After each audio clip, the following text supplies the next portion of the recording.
गांव के बाहर वो तांत्रिक जो हर अमावस्या की रात लोगों की आत्मा निकल लेती थी। दोस्तों, इस डरावनी कहानी को जानने के लिए वीडियो पूरा देखना।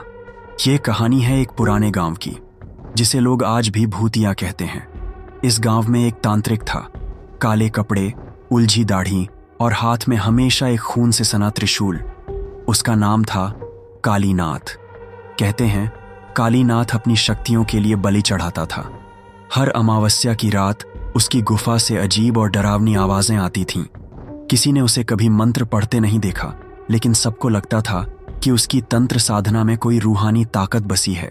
एक बार गांव का एक साहसी लड़का राजू उसकी असली शक्ति देखने की जिद कर बैठा।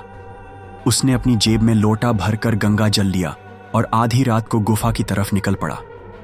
रास्ते में झाड़ियों से सरसराहट की आवाजें आती थीं, लेकिन राजू ने ध्यान नहीं दिया।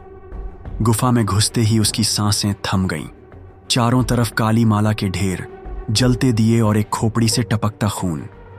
बीच में बैठा था कालीनाथ। उसकी आंखें गड्ढों जैसी गहरी और डरावनी। वो मंत्र बुदबुदा रहा था और उसकी परछाएं दीवारों पर नाच रही थीं। राजू ने जैसे ही गंगा जल फेंकने की कोशिश की, कालीनाथ ने अपनी आंखें खोली। एक डरावनी हंसी गुफा में गूंज उठी। तू सोचता है ये जल मुझे रोक लेगा? उसकी आवाज ऐसी थी जैसे दो दुनिया एक साथ बोल रही हों। राजू को लगा जैसे किसी ने उसकी गर्दन पकड़ ली हो। वो चीख नहीं सका। उसकी आंखों के सामने अजीब सी छायाएं नाचने लगीं। फिर अचानक उसकी आंखें सफेद हो गईं। उसका शरीर वहीं जमीन पर गिर पड़ा, बिना जान के। अगली सुबह गांव वालों ने राजू को गुफा के बाहर पड़ा हुआ देखा। उसकी आंखें खुली थीं, मगर वो देख नहीं रहा था। उसकी आत्मा कहीं खो गई थी। लोग कहते हैं आज भी अमावस्या की रात कालीनाथ की गुफा से वो डरावनी हंसी सुनाई देती है, और अगर कोई गुफा के करीब जाता है, उसकी रूह कभी वापस नहीं आती।